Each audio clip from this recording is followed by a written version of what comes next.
তোমাকে ইমাম আজম আবু হানিফা রহমতুল্লাহ আলাই, বুঝছো, তার একটা গল্প শোনাবো। ইমাম আজম আবু হানিফা রহমতুল্লাহ আলাই, তো আমরা চারজন বড় ইমাম ছিলেন।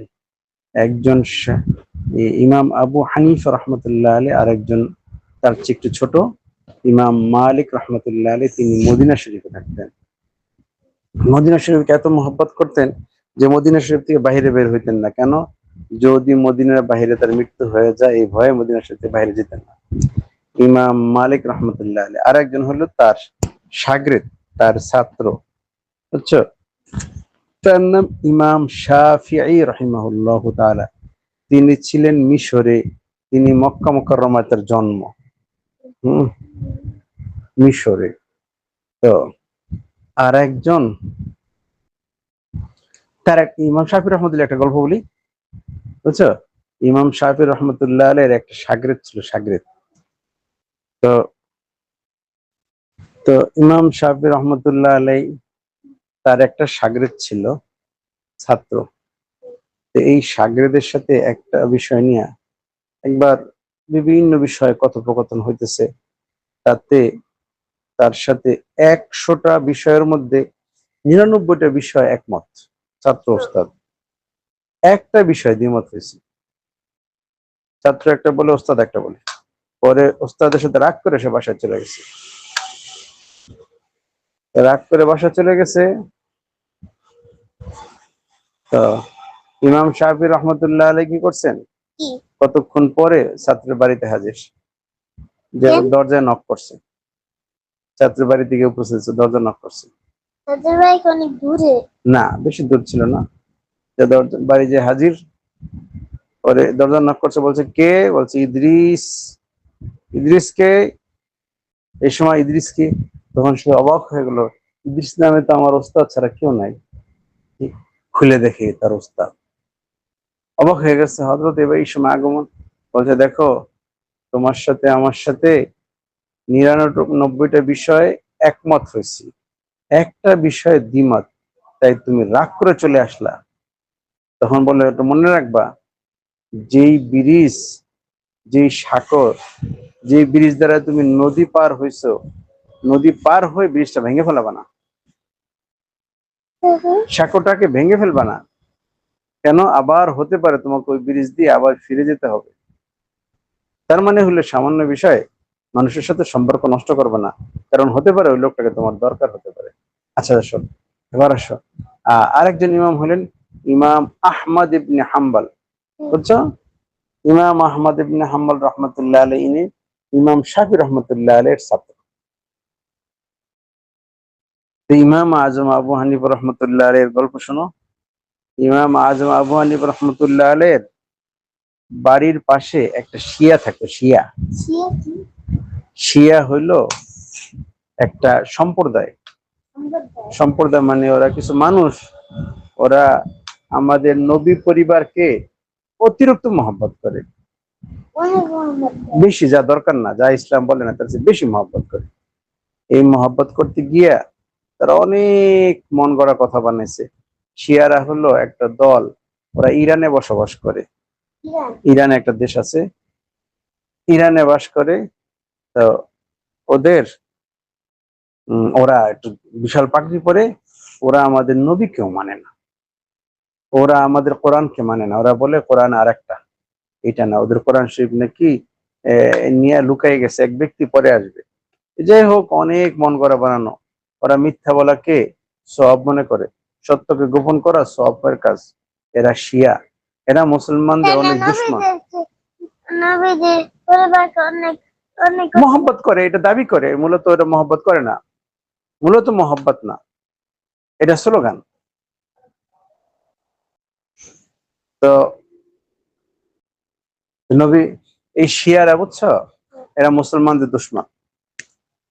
যুগে যুগে মুসলমানদেরকে এরা শহীদ করছে, হত্যা করছে এই শিয়ারা। এই শিয়া সিরাজউদ্দৌলার পতন ঘটাইছে এই শিয়া। মীর জাফর, টিপু সুলতানের শহীদ করাইছে, পতন ঘটাইছে এই শিয়ারা। মীর সাদেক, বাগদাদ ধ্বংস করাইছে এই শিয়া। এরা মুসলমানদের দুশমন, যদিও ওরা মুসলমানদের মধ্যে পোশাক পরে। শোনো, এরা আমাদের নবীজির সাহাবীকে দেখতে পারে না, গালি দেয়, সবাই কাফের মনে করে, কয়েকজন ছাড়া। কাফের মানে হলো এরা জাহান্নামী মনে করে এশিয়ারা মুসলমান আমাদের নবীজির সাহাবীদেরকে। তো একজন আমাদের এক শিয়া বুঝছো, তার দুইটা গাধা ছিল, গাধা খচ্চর, গাধা আর ঘোড়ার মাধ্যমে জন্ম না, যেটাকে খচ্চর বলে। খচ্চর, কচ্ছপ না, খচ্চর, মানে ওটা একটু উঁচা হয় গাধার চেয়ে, ঘোড়া আর গাধার ইসে। তো এই একজনে দুইটা খচ্চর পালতো, না দুইটা গাধা পালতো, গাধা। তাই এখন এরা তো আমাদের আল্লাহ নবীর সাহাবীদেরকে অনেক খারাপ মনে করে, তাই একটা গাধার নাম রাখছে ওমর, আর একটা গাধার নাম রাখছে আবু বকর, নাউজুবিল্লাহ। আল্লাহ নবীর দুই সাহাবী, হযরত আবু বকর রাদিয়াল্লাহু তাআলা, ওই যে যিনি গুহার মধ্যে হ্যাঁ প্রিয় সাহাবী, সেই সাহাবীর না একটা গাধার নাম রাখছে আবু বকর রাদিয়াল্লাহু, আবু বকর, আর একটা গাধার নাম রাখছে উমর। ওমর হলো একজন সাহাবী, দ্বিতীয় দ্বিতীয় খলিফা তিনি, হাফসা, হাফসা রাদিয়াল্লাহু তাআলার আব্বা। এখন কি হয়েছে দেখো, অনেক লক্ষাধিক, তার মধ্যে চারজন বড়। কি হয়েছে দেখো, একদিন বেয়াদবের সাজা আল্লাহ তাআলা দুনিয়াতে দেয়। একদিন কি হয়েছে, ওই একটা গাধা, ওই একটা গাধায় কি করছে, ওই লোকটাকে লাথি মারছে। গাধা লাথি মারে বিভিন্ন, এমন জায়গায় লাথি মারছে, বিশেষ মিডল পয়েন্টে, বিশেষ জায়গায়, এতে ওই লোকটা আঘাতে মারা গেছে, এই গাধার আঘাতে, গাধার লাথি দিয়ে। পরে আবু হানিফা রহমতুল্লাহ আলাইহি বলতেছে কি জানো, যায় দেখো ওই গাধায় লাথি মারছে, যে গাধার নাম সে ওমর রাখছে, কেন এটা ওমরের কাম। যায় ঠিকই, ঠিকই ওই গাধায় লাথি মারছে যেটা ওমর, ওমর নাম রাখছে। এইভাবে আল্লাহ তাআলা বেয়াদবের সাজা আল্লাহ দুনিয়াতে দিয়েছে।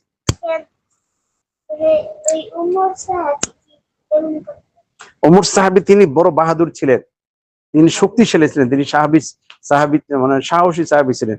তাকে দেখলে শয়তান অন্য রাস্তা দিয়ে হেঁটে যেত, যদি তিনি আসতেছেন কোন রাস্তা, শয়তান ওই রাস্তা যেত না, ভয়ে অন্য রাস্তা দিয়ে। একবার দেখো তাকে সবাই ভয় পেত, তিনিও আল্লাহকে খুব ভয় পাইতেন, বুঝছো।